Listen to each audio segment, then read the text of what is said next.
are now tuned into the 2 Minute Warning, a live stream community conversation pertaining to social and political issues and how we can collectively resolve them. Powered by the Westside Gazette. Hello and welcome to the 2 Minute Warning.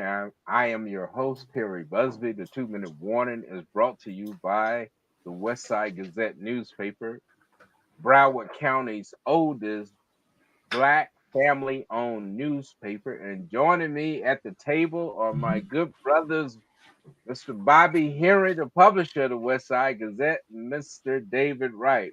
Brothers, what's going on? Man, it's always a pleasure to be here amongst you brothers, with you brothers. And we kind of missed our sidekick last week. We didn't have him, man, but we're back. So, we are terrific and getting better. Hey, and it's glad to be back. It is truly a bad week when I'm not here with my brothers, but I'm doing outstanding and trying to stay dry. Mm-hmm. Okay. I wish we could play some music, but I guess the moment we do that, if we don't have the rights to that music, they'll cut us off, huh? Wow. Maybe not. Well, Okay. no, I mean, no. There are certain ways that we can use it and get permission, but we'll work on that. Like I say, you can always sing. Yeah, I can always play. You can always sing. Yeah, well. And nothing better than having your own. So I mean, okay. Well, as the title of our show so says, a ball of confusion. People moving out, people moving in. Why? Because of the color of the skin. Run, but you sure can't hide. That's just the tip of the iceberg, you know. Wow, man. So, Perry, what's up on your end? Oh man, gosh, what's going on this southwest side of the U.S.?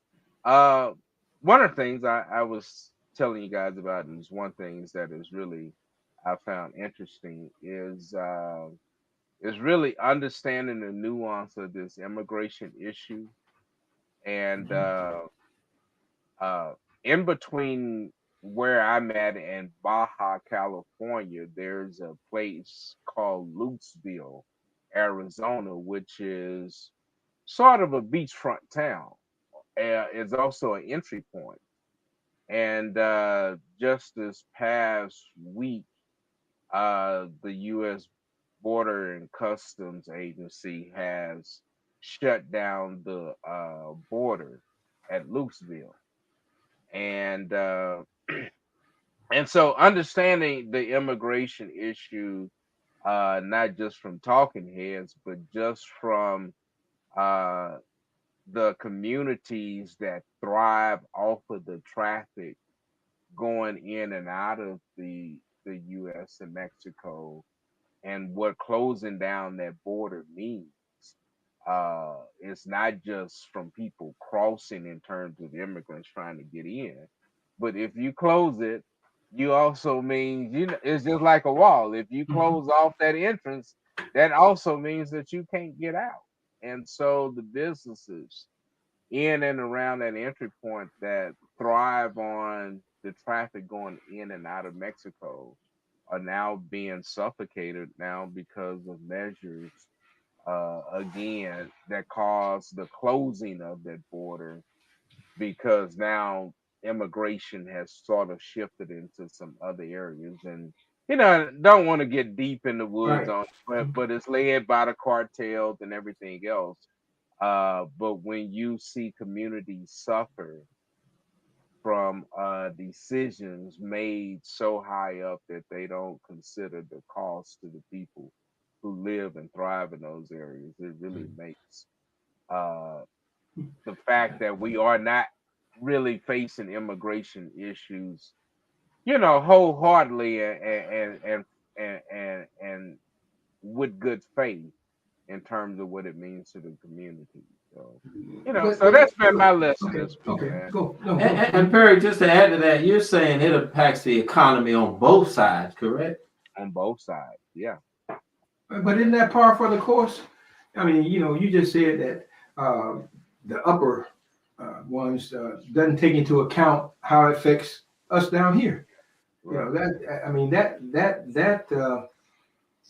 maybe not as strenuous as our immigration laws are, but the same effect applies. Yeah. Don't they call that trickle down economics? Oh Lord, who was that great man that they say? Oh yeah.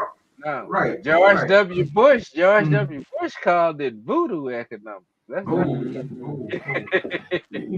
Okay, we're gonna as it pertains to that our show's topic, a ball of confusion. Last week we had a very interesting conversation, very interesting, concerning the city of Hallandale, and I understand that there were some strange things to take place after our conversation. Our guest, residents of Hallandale, and she sits on what's that board? The Safety Quadrant Board, appointed by the mayor. I understand that there were some fireworks to be had at a recent meeting. It got so heated that the police were involved, and it's all stemming around how one part of the community feel that they are being neglected by its leadership. The community that's being neglected feel that the police chief in particular is one who does photo ops, but no actions in implementing those things that are in place to govern the community. Now, I was also informed, and this is what someone told me, right? Mm-hmm. That at this meeting, one of the citizens was questioning the city manager about a condo's activities as it pertains to the only black person that lives in the condos. According to the citizen, he didn't understand how that black person got in there anyway. He said he had lived in the community for 68 years and he never saw a black person to live in those condos. What bothered him was the sister had reported incidents of harassment, from being called the N-word, having stuff painted on her door, maintenance men coming into her apartment unannounced because they had a key. And one went as far as to say, if you do me a favor, I'll do you a favor. Mm-hmm. Went beyond that to a particular gentleman doing the Trump thing, grabbing her by the legs and in between the legs. So this citizen brought it up to the meeting, and the city manager said that it was the responsibility of the HOA and not the city. So the citizen responded by saying, okay, you mean to tell me that I can go start I could get an HOA and disregard the city's rules and regulation? One thing led to another. That piece of fireworks, it was a little bit more heated than that. Let me digress and back up. The gentleman who allegedly grabbed the sister between her legs and fondled her and other things, it just so happened, now this was reported some time before, but it just so happened on that night of the meeting, I think I'm getting it right, the gentleman was arrested. So now, as it pertains to the meeting, from what I was told, what we were told, the citizen who was on the show last week, Miss Terry Dillard, was questioned intensely to a confrontation about what she was saying on last week's show. Now, I must say, I received the call, and I said to the mayor and in a text to Michael, the sheriff, you have the same opportunity to come on the show as well, right? Hold on, Bobby. Hold Yeah, on. yeah. You really in this story. So Mm-hmm. the mayor contacted you? Yes, Am I sir. hearing that correct? The mayor Mhm. Yes, sir. contacted you Mm-hmm. and the chief of police The regarding mayor, last week's show. the mayor contacted me regarding last week's show. I asked her to um, let the sheriff know what I said, what we said on the show, that they have the same rights to come on and have their say about what is transpiring. I then received a text with the mayor. I got the text, the chief, and myself saying that you're welcome to come on the show. Thank you, and we look forward to doing it. That's that. Now, So hold on. mm-hmm. So their concern with last week's show is about what was said, but they are not refuting what was said. No, they are refuting some of the things that were said. Yes. Mm-hmm. Okay. Mm-hmm. Now, the part that really gets me going is the confrontation between Miss Terry Dillard and Mayor Joy Cooper. I have uh, a screenshot of something that was sent out from the city talking about that meeting, but there was nothing mentioned about the confrontation between the mayor and the citizen, right? Right. And this is one of the things that uh, some of the citizens say that is happening. They don't get the full story. We don't get the full story. You know, we only get bits and pieces. Now, the citizen, Miss Terry Dillard, also spoke of the violence that was occurring in certain Right. areas. Mhm. The shot spotter, which we Mhm. have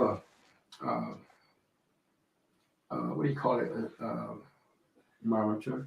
The oh Lord, the thing, the graphics. We have the Yeah. graphics of where Right. A report. Right. where the number of shots were fired. But if we can, I really want you to look at this video uh, where uh, uh, a shooting occurred, right? While the police were out visiting the neighborhood on another incident, this is what happened.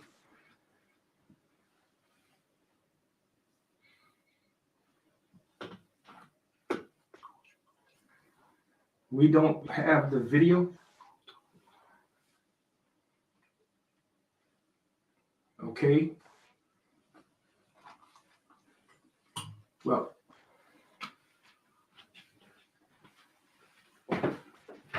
mhm. There's another. We got another Okay. issue. No, I mean, right, yeah. Mhm. And while we work on that, I guess, because as I recall, and I know I'm getting old and my memory slips a little bit, but I recall the topic of last week's show being more of one of sharing information and not critiquing so much any particular group or city leaders. I mean, am I wrong there? Am I missing something? Because I mean, I was sitting here and I was listening to Miss Dillard, share what information she was getting and what was going on. She talked about uh the shot spotter. And so that's why I asked my question. What are they refuting? I mean, the report is what it is. Mhm.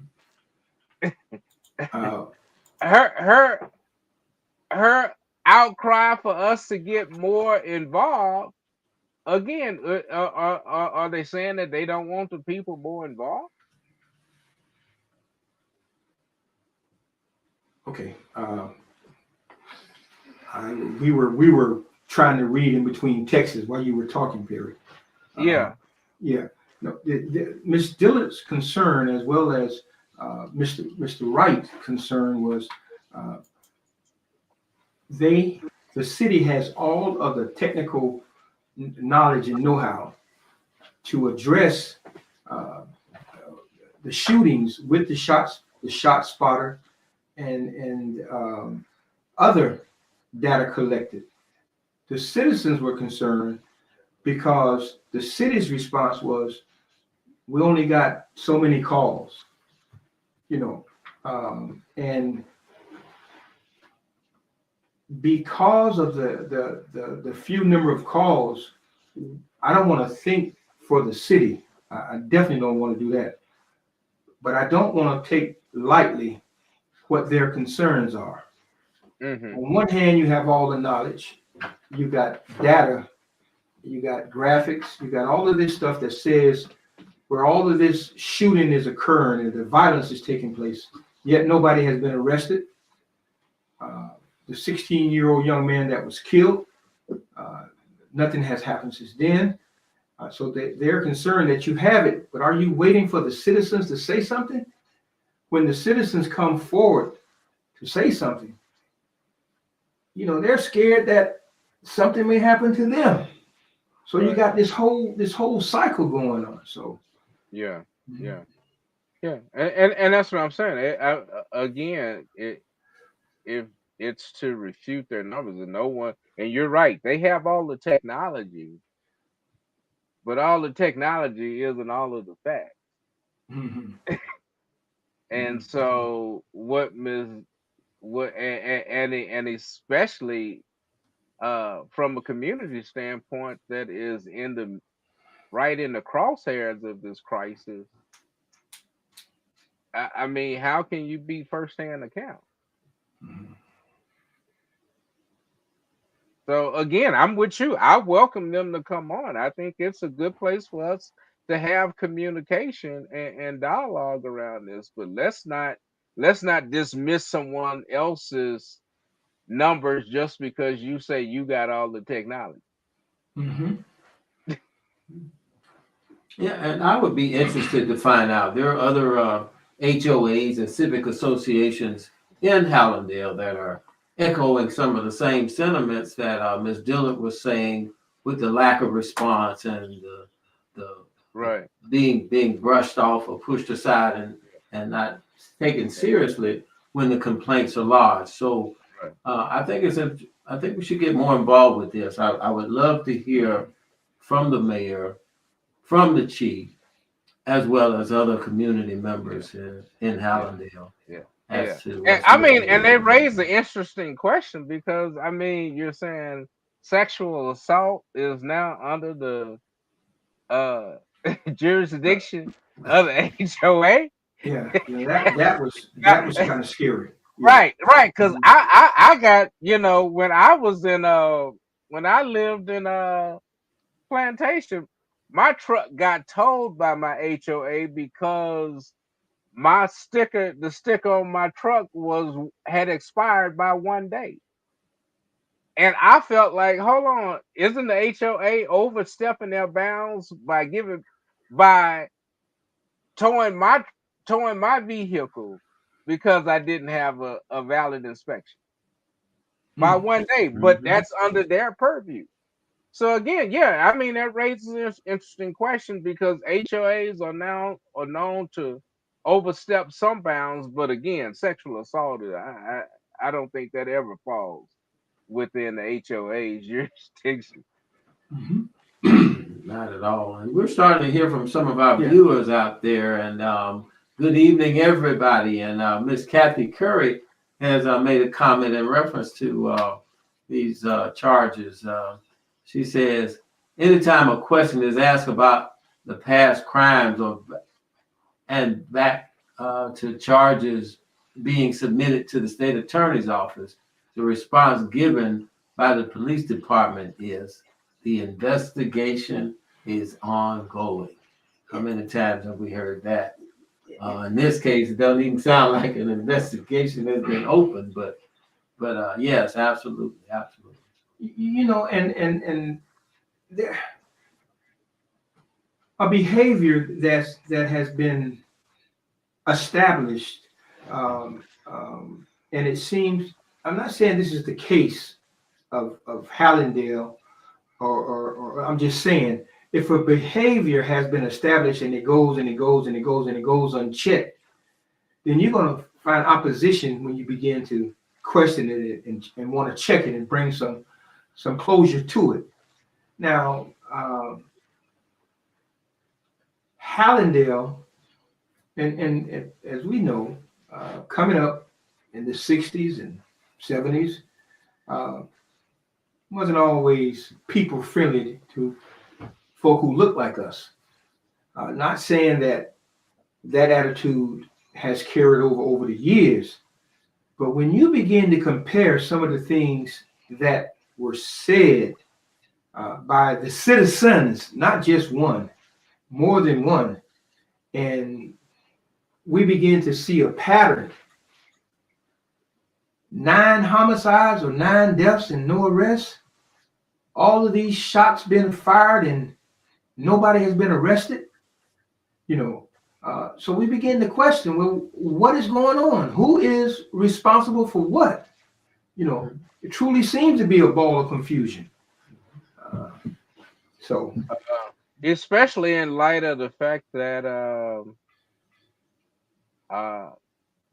there was great emphasis put behind the police officer at the Parkland shooting incident and his failure to, put himself between, the shooter and the victims. I think in this way, Hallandale Police Department as a whole has failed to respond. And you're right. I mean, that does bear some questioning. Have you given up on this community? And if so, I mean, because the neglect is being shown, even if it hasn't been said. Mm-hmm. Mm-hmm. Mm-hmm. You know, and it's not just Hallandale. Now, I mean, our own school board. You know, we are. You give us a little history on our school board. Just some Black history. Well, we were just looking and talking in reference to the school board of Broward County. We were going back to in the 70s when we first got our Black elected school board member, female at that, Sister Dr. Kathleen Cooper Wright. Mm-hmm. And, there were some articles that were written about her right here in the West Side Gazette that just talked about who she was and how she carried herself with poise and grace and how no nonsense she was. But not only that, how she could explain situations to a level, to a degree that it was crystal clear. Everybody got it. And she brought a lot of harmony to what we could consider a pretty hostile situation at that time. You could imagine being the first Black. Made a great impact on the school board system. People understood her passion for education, her passion and love for the students, the passion and love for this community.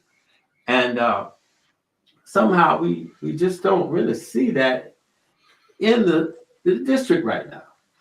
Yeah, that's true. We're going to go back to one of our viewers. As Kathy is saying, Ms. Curry is saying something again. Good evening, Ms. Lunkins. Welcome. What's Kathy saying?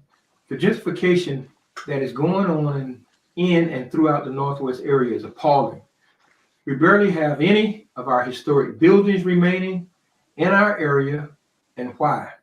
Because we are being neglected by our municipalities. Mm-hmm. Yeah. Neglect in the capacity of leadership, or leadership that seems to disrespect those who they're supposed to be leading, if you will. Mm-hmm. And I'm going to stay on the school situation. Mm-hmm. Now, I wrote a piece in the Westside Gazette this week as it pertains to our superintendent. Now, I won't get into the long, elaborate part of it, but I want you to go read it. Anytime that somebody shows you who they are, then trust them. And we are in a situation where our superintendent has showed us who he is when it comes to his authoritative stance on anything, even when dealing with his bosses. Now, there was an incident before concerning one of the board members and the superintendent.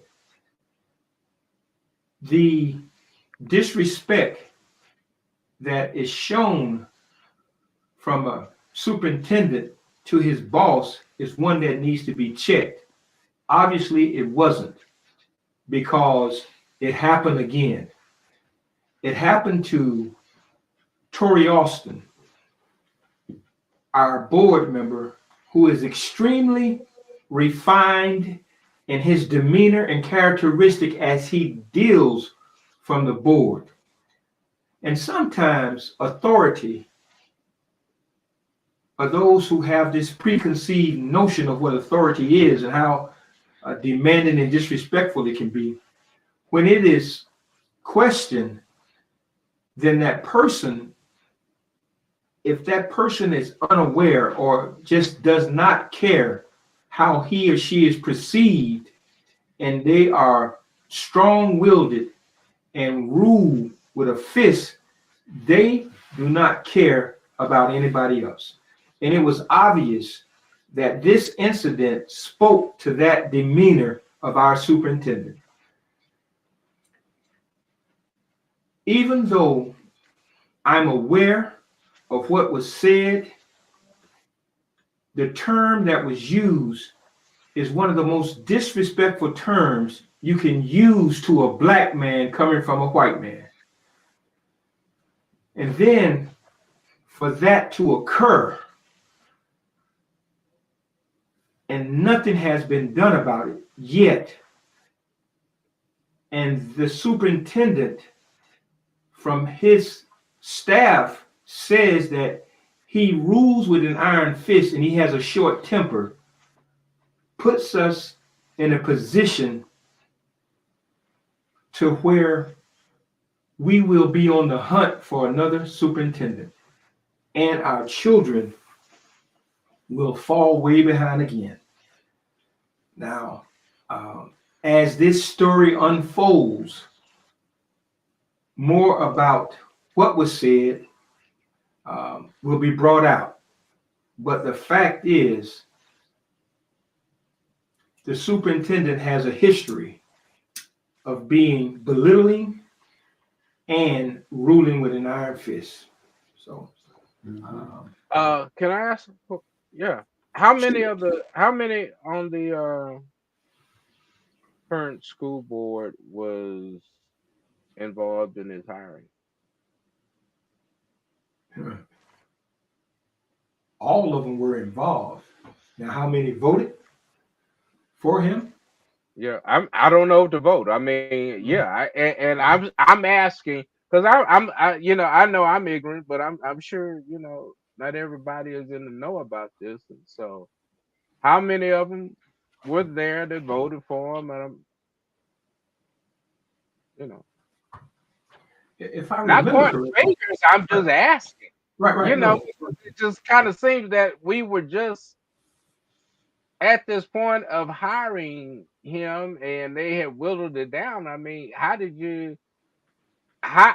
this authoritative characteristic not show up? I don't know. And it was because, well, I don't. You had a black man in the running too, and you had another gentleman. How Perry? Let's just talk about it, Bobby. I mean, the people don't know. Yeah. Well, they get it from whether or not it's the Sentinel who gonna give bait slant. Mm-hmm. The Well, superintendent who's gonna give his slant. What about our slant? What about trying to hit it right down the middle? Damn, where the people are. I mean, the house is on fire at this point. Our schoolhouses. So this guy's history, he was in Palm Beach. He was in Palm Beach. So why didn't Palm Beach keep him? Mm-hmm. You know, why didn't Palm Beach keep him? If he was that good, you know, I was told that Palm Beach was laughing at us because we took their shortcomings. We took him off their hands. You know, we didn't do. The people who were supposed to be doing the research didn't do it good enough. There was another incident in his record, but we're gonna talk about that later when I can pull it up and read some more. Even though he was not found guilty of it, he was still accused of a racist term being used. Right. But anyway, yeah. And so the folks that vetted him, they still got their job. Yes, they do.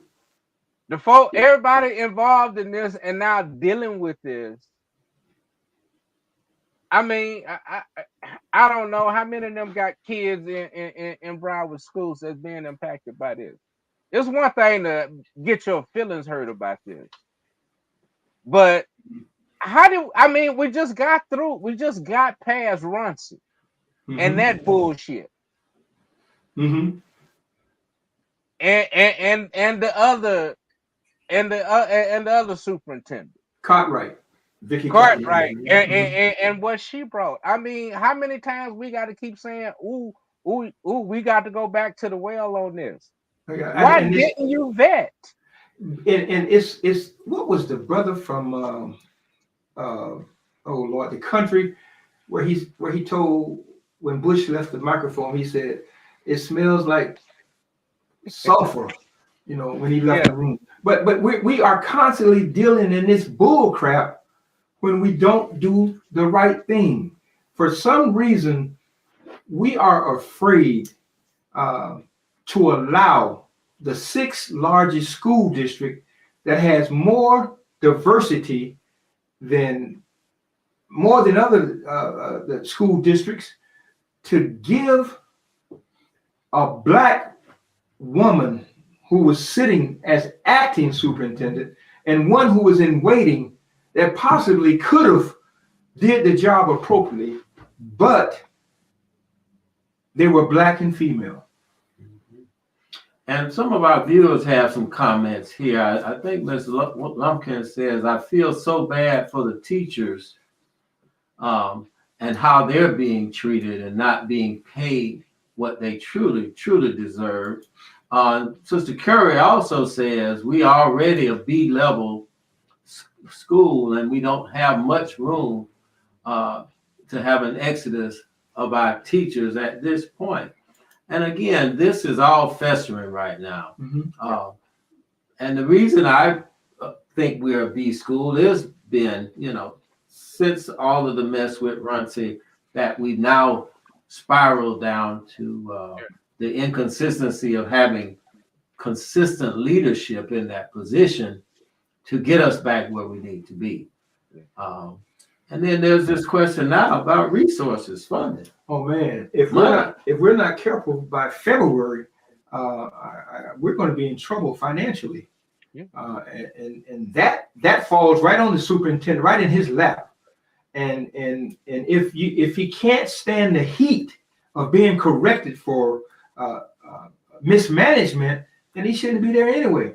And as it pertains to our teachers, now again, when you sit in the seat where people feel that they can trust you and they want to come talk to you and they want to tell you of the plight that is happening in this school system with the teachers and how plots are being made and orchestrated from other positions to get these black female principals and teachers out of the school system. I have a text of a teacher crying when she was about to have a nervous breakdown because of what was done to her from two administrators.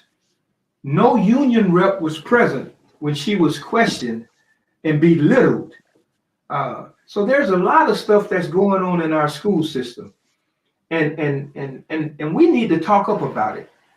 When that volunteer was arrested by the security system of Broward County school system, this was the best volunteer in the school system. She was arrested and stayed in jail, I think 27 hours or 17 hours, some amount, because we don't have our stuff together. We have incompetent people in position to do a job that they can't. And on the other hand, we have outdated programming to try to fix some of the problems that are in our school system. I seen a list of work orders that go back years, where one school had about 462 unanswered work orders. So we have a system that was supposed to be in place, but we don't have the capacity of the people who are in place doesn't have the capacity to run the programming. So we are up the creek without a paddle. Without a paddle. Yeah. Yeah, no, it's well, Bobby, you know, we did a show where we had a special needs teacher cussing out a special needs student and calling her assistant nigga at least 30 times. That was recorded. And our school board did nothing, even though that assistant and others who witnessed it went before the school board, and nothing happened. So this is I just What think color was she? What color was she? she was white. Yeah, she was white, and the system was black. But perhaps this is not a flaw, but more like a feature.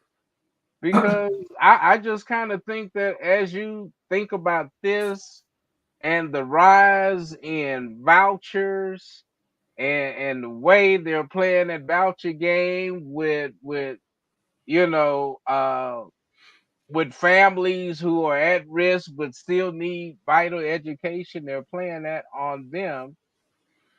When Republicans have made it known for years, they no longer want a Department of Education. Huh. I mean, you know, the best way to get rid of Brown, we don't have no more Department of Education. They want Department of Miseducation. You know, and that's evident. We've always said that the last place that you can keep anybody down is through the educational system, the miseducation of it. I did want to do this before we get too far out of time. I know last week, you know, the week before that, we spoke about having a special guest on, and so I really want to show some of that video of a brief interview of our special guest, and then we're going to talk about what is happening to bring some attention here to the state of Florida and the city of Fort Lauderdale and the county of Broward. We're just going to take all of us. Taping, a special recording of our special guest. And that special guest is none other than Dr. Benjamin Franklin Chavis Jr., President, CEO of the National Newspapers Publishers Association, well-known freedom fighter, just an all-around outstanding person. And we are fortunate enough to have him with us tonight. And I am certainly appreciative of it. Well, thank you, Mr. Chairman. Yes, sir, Mr. President. Bobby Henry Sr. is our distinguished national chair of the National Newspaper Publishers Association. And under his leadership, the black press of America remains on the front line of the struggle for freedom, justice, equality, and equity. So I'm pleased to be in Fort Lauderdale. I'm pleased to be in the house of the West Side Gazette. Yeah, we're honored to have you, Doc. And what has impressed me over the last 2 days being here in Fort Lauderdale is the position of the African American community. Man, when I went over to see the African American Library and Cultural Center, I was so impressed. I mean, I travel all over the United States, but I've never seen in a black community what I saw here. When we bring all of the publishers here in January 24th through the 27th, we have in our 2024 NNPA Midwinter Training Conference right here in Fort Lauderdale. Now, a lot of the activities will be over there at the B Ocean Hotel in Fort Lauderdale, but we decided that opening night of our convention, we'll have a town hall meeting. There you go. So you broke it. Town hall meeting, a national town hall meeting, televised, live streamed, right here in Fort Lauderdale, Florida. And the theme is reaffirming the relationship between blacks and Jews in America. Here in Broward County is the largest Jewish community, percentage-wise, outside of New York. And Broward County has a sizable African-American community. So if there's any place in America where there ought to be ongoing that dialogue, it ought to be Broward County. Right here, especially about reaffirming the relationship. That's right, absolutely. 2024 will mark the 197th year of the Black Press of America. And I can't think of a better place to come to celebrate, begin to celebrate our legacy. Okay, very good. I wanted the viewers and the listeners to hear Dr. Chavis as he states that the NNPA, the Black Press of America, will be coming here to the state of Florida, to the city of Fort Lauderdale and the county of Broward. Now, I want us to understand that this decision did not come because of the war in Gaza. This was a discussion that we had in August when I was elected chairman of this organization.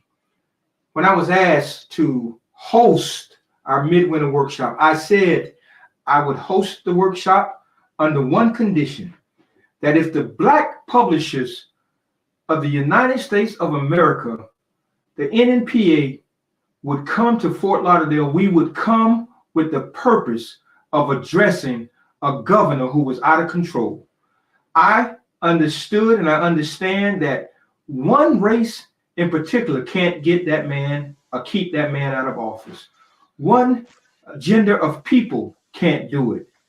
A combination of genders of a person can't do it. One ethical, religious body of a person can't do it. It's gonna take a collective force for us to beat back genocide, the woman's right to have control of her own body, the education of a people. It's gonna take all of us. So I said, under no uncertain terms, when the Black Press of America comes to Fort Lauderdale, we would do it on a unified basis, and trying to understand or to remember and to remind us of that relationship between Jews and Black America and how we fought together, rebelled together, and in some cases died together.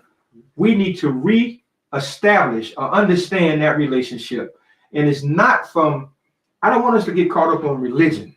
I don't want us to be bamboozled or hoodwinked or get caught up in the COINTELPRO approach, how it was set up to split and cause a friction amongst us. I don't want to rant and rave too long, but I do want us to understand to mark your calendars and for this particular event. Now the event will be by invitation. Yeah, this is a hot topic, Very hot. and it could be extremely volatile. So there has to be some form of the knowledge of who's in place. We'll talk more about that as we. But I think you hit on a key point you know, at some point in this relationship, there was unity. We were in the struggle together. We were in the fight together, as you say. We died together, and I believe that we need to find that common ground again. That where is the unity? Uh, and we're going to need unity among all our different ethnic groups, all our religions when it comes to what's going on here in the state of Florida and what we're up against up in Tallahassee. So it's high time we have these conversations openly, honestly, you know, with a level of knowledge and education that we can support one another for the greater good. Mhm. Wow. You know, who was that said? Was it Dr. Martin Luther King? When if when one of us enslaved or when one of us not, none of us are free. Um, I don't know. There's so much happening, people. There's so much happening that if we don't open our minds and our hearts up, we're all going to be defeated. Um, who was that philosopher that said, when they came for me, you know, when they came for the Jews, nobody said anything. When they came for the black people, nobody said anything. When they came for the gays, nobody said nothing. When they came for the white boy, nobody said nothing. And when they came for me, it was nobody to say anything for me. Mhm. You know, so we are at a pivotal point where it's right and wrong, and we have to begin to understand that. Uh, mm, uh, I don't know. Like we always say, if you don't stand for something, you'll fall for anything. We definitely know that we've been hoodwinked before, and we cannot afford to have that happen again. Uh, Perry, what's your thoughts? An eye for an eye, tooth for a tooth. Vote for me, and I'll set you free. Yeah. No, I you know, I definitely agree with all that's being said. It's and the question is right for the moment. What do we do? And you know, I also know that the more time we just talk about it and not at least kind of throw something on the wall to at least attempt to do something about it, it's gonna always be there.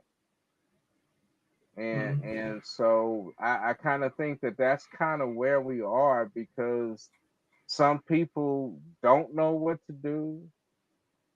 Some people need to be asked what to do. I mean, and so when we're at this point, you know, where I think in recent history, this probably will be the most pivotal point for black folk to show up and vote. But we also have to deal with the reality that it's probably we probably at one of the most points in recent history where uh you know we've seen drops in voting where we may drop back to pre 2008, and that's an issue because there are some people that are saying what what's going to happen. They say that every election, what's going to happen, you know, and as I always say, I mean I remember the people from Ukraine 10 days before Russia sent the first bomb over, saying, Russia's always doing that. I remember the people in Gaza on October 6th saying, oh, it's always going to be conflict. And people in Israel saying the same thing. Now you got both countries and people who are in unstabilized environments. I mean, and so we have to ask ourselves, how much more unstabilized does our lives need to be? You know, Because we thought COVID unstabilizes, but apparently not. Mhm. But Perry, we're facing now unprecedented voter obstruction, voter suppression throughout the country. We've seen laws changed, and I mean gerrymandering. We're seeing things at a different level right now. And as you said, with us going back to those pre-Obama days where people just wasn't showing up at the polls, you add that suppression onto that, and it can truly tilt the polls, tilt the outcome. Yeah. Mhm. I mean, and also let's also be fair in saying that the laws we see are now reminiscent of the laws our ancestors saw.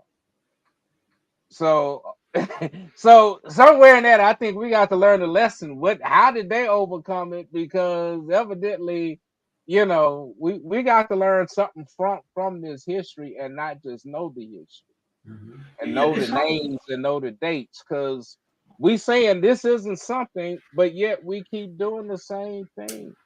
and that's a sign of insanity. If you're constantly doing the same thing and expect something different. And I know doggone well that we are not a race of insane people. I know that. We created all that God didn't. We created it, you know. And it's, I mean, and I'm not, and it was through a unified effort, you know. I know from the perspective of the black press. I know when Samuel Cornish and John Russell wanted to start a paper, they didn't have all the wherewithal, so they had to depend on somebody. And I know it was somebody back there that didn't look like them, but they believed in the same thing, you know. So yeah, we're up against it. And Perry, part of the conversation we were having earlier is that these wars are fought differently. Now, when you talk about whether these wars are done politically, inner city, through various governments and structures, they're fighting a little different war than I think some of what our ancestors saw. Nonetheless, they had a strategy as well, and they had to come up with something to overcome what was being thrown at them. And we were talking about some different strategies that we need to look at too. We were talking about this, the election coming up in 2024, and how that because we have a sitting president, that there won't be a Democratic primary in Florida for the presidential election. And that may lull people not to come out and want to participate or get them fired up for November. What's your thoughts on that? I agree. It's Republicans have devised so many new strategies to as I say, we the 3/5 compromise is alive and well, and we best make sure that at this day and time we may not be 1/5 the way they are cutting black votes. Not just through suppression, but social media. I mean, there is a big thing the other day about Waka Flocka Flame, who posted a note, posted something, in support of Trump, and Trump put out his plan for Black America for 2024, which was laughable. It didn't get any main news except for folk like Waka Flocka Flame trying to go after. And someone said, man, if he had wanted to do it, he would have done this the last time. But he's going after them, and he's getting some of the very same people Democrats won't go to, but have the ears of the people who we need to go vote. And that's part of the dilemma. I mean, as they say, Democrats are good at coming up with programs, but they're not good at managing. No matter how good your program is, you have the proper people running it, you ain't got nothing. Right. And unfortunately, we're still trying to find a message. and the message is already there. You know, there is a message, but and I'm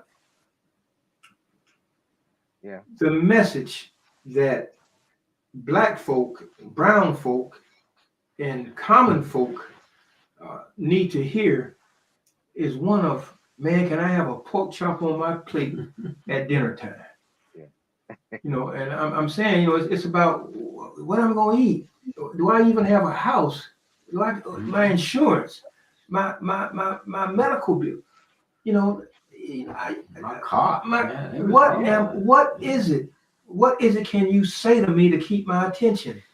You know, Brandon, one of our listeners, Brandon Freeney, and Brandon, I'm telling you, man, I got to call you, but Brandon raised up a point that David, you and I were talking about, and is so far has really not caught the attention of many in Florida. But he said Brandon says canceling state elections should alarm us. Mm-hmm. And yes, the state of Florida is having a presidential primary, but as far as Democrats will not be participating because the Democratic Party has not put up a ticket for Democrats. And that should alarm us because and David, you said strategy. I mean, you and I talked about a strategy. I said, as a citizen, I should not let any election go by without participating. So if I need to change, what's the thing? If Muhammad can't get to the mountain, and then the mountain. if the mountain don't come to I Muhammad, need to get myself ready to vote mm-hmm. to participate in an upcoming primary. And well, I'm a Democrat. No, I'm a voter. Mm-hmm. And Republicans represent me too. Mm-hmm. So if I don't have a chance on this side, let me go play where I can play because this is a chess game, you all, and us trying to wear labels and all of this. We started with Ball of Confusion. Yeah. Shit, I ain't go with ain't too proud to beg either. I'll go over there Ain't and too proud to beg. I want to beg them to get good leadership. Mm-hmm. I don't want to see the Republican Party go down. I need them to have good leadership. Mm-hmm. So I should be at least given the opportunity to vote for the best Republican. I'm telling you. Okay, we're at the top of the hour. We're at the top of the hour. You know, and but before we run from that, that's a strategy. Yeah. But we got to change our thinking. I know, but it's going. What I'm saying, it's going to take a little more time in the show for us to talk about that. And I don't want to do any disservice just by giving a little bit, because what you just tapped on requires a conversation, right? Right, not just one in passing. Mm-hmm. So stay tuned, everybody. Stay tuned. Be back next week because this is getting tricky. Mm-hmm. Brandon Freeney. Brandon says again, this is one of our young listeners. You need to come back on the show and quit running too, son. A healthy primary is necessary, especially for an 80-year-old frontrunner. Democrats are setting us up for the failure. Yep. Well, okay. I think on that note, Perry, what's your closing thought? Thanks, Brandon. Let's listen to our young people. Mm-hmm. I mean, what they say in perilous times, you look at you look at wildlife to see where it's going. You better look at some young life because they looking at new journeys and new avenues to this, and we better catch up. Our young people are not so asleep as we think. Now they may not be paying attention to some of the things that we have come to find out that are more important, but they are definitely not asleep. And we need to, as David and you've been saying, there's no discussion that we should not have these young voices involved, and I would dare say in leadership. Okay. Brother, because right? they have the vision. Yeah, I'm just saying they have the vision. We got some dreams we still trying bring the band. So let's bring them. And Brandon and audience, thank you for this conversation night. And yeah, I do look forward to having it again and more in depth about some strategies going forward. Yeah, my brothers, in hindsight, if we rewind back to 2007, that young senator out of Chicago was told by Mr. Vernon Jordan that he should not run for president, that this was Hillary Clinton's time. And we all know the outcome of that. So I think we should listen to our young folk and feel their passion as to how they want to help lead this country. Okay, and both of you and your thoughts are expressed and taken as something to be used. Two things I want to say in that, and I'm gonna do a comparison. And I don't mean to hurt anybody's feelings, but I just have to tell the truth. The two brothers from Tennessee, the Justins. Now those are examples of what young leadership look like. But when we come here in the state of Florida, when you have a Darrell Campbell, where is our hope? I'm just saying. So when you talk about young folk leading, the young folk better have something to lead with. You can't just come because you're young. You got to have something to lead with. And then I'm going to say this, and I'm going to close it. There's an old saying that a new broom sweeps well, but an old broom knows the corners. The true testament of the ability of the broom is whose hands it's in. Thank you all so very much. God bless you. Come on back next week. We're going to do it all over again. We're going to end this year in a bang, upset some folks, and bring something to people to realize about what we can do and what we need to do. God bless. Good night. And I love you all, and there ain't nothing you can do about it.